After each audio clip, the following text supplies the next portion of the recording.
significance sa sining nga pamukaw? Ging butang naton ang pamukaw no, morning, usually after siya sang aton nga misa de Gallo kay ti una no, literally ginpukaw naton ng mga Ilonggo no, as a signal na sang pag preparar naton for Dinagyang Festival. And at the same time no, ginapukaw man kita ang aton tagipusoon bilang preparasyon naman sa pagsaulog naton sa isa sa mga pinaka-importante nga okasyon sa aton, which is the birth of Jesus Christ. And at the same time, ginasaulog man naton ang kapiestahan ni Señor Santo Niño by January. So, amo ni siya ang mga significance no for having the pamukaw, especially after sa Misa de Gallo naton. Officially, ang start na Dinagyang season ni Luis. Yes, that is correct. Actually, although we launched last October, no, but for us, it is significant to celebrate also the pamukaw. Kay ti as a reminder for all of us nga ti at the center of this festivity is the child Jesus. Pero balanta may ara pakita nga another opening salvo. Anong difference ng salvo sa pamukaw? Actually, si pamukaw kag si opening salvo this next year opening salvo, for pamukaw actually gingaanan sila ni Sir Eric de Venegracia no sa kumbaga they can conceptualize man sang ilang nga performance.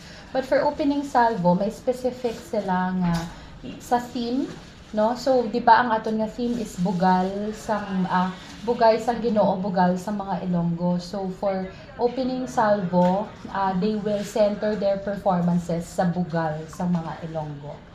So, anything about Ilonggo, no?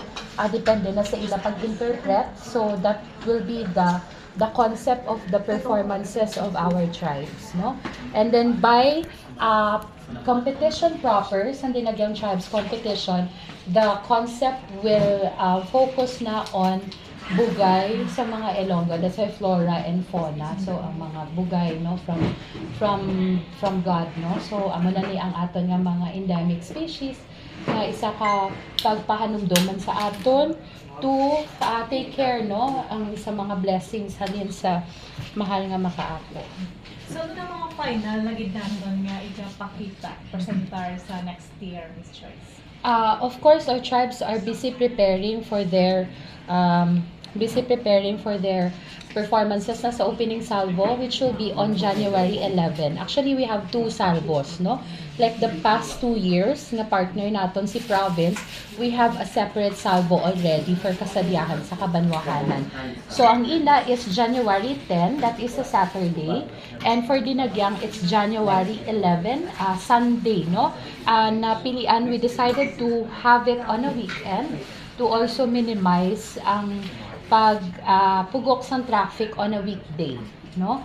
So if you will notice, ginatinguan ginaton na to at least no mapahagan-hagan man ang effect sa mga road closures. That's why ginbutang siya naton on a weekend, no? So dara mapasiplatan at makahatag na sa pasiplat na performances ang aton performing tribes. We have 9 from the province and then we have 7 no sa aton nga Dinagyang Tribes competition.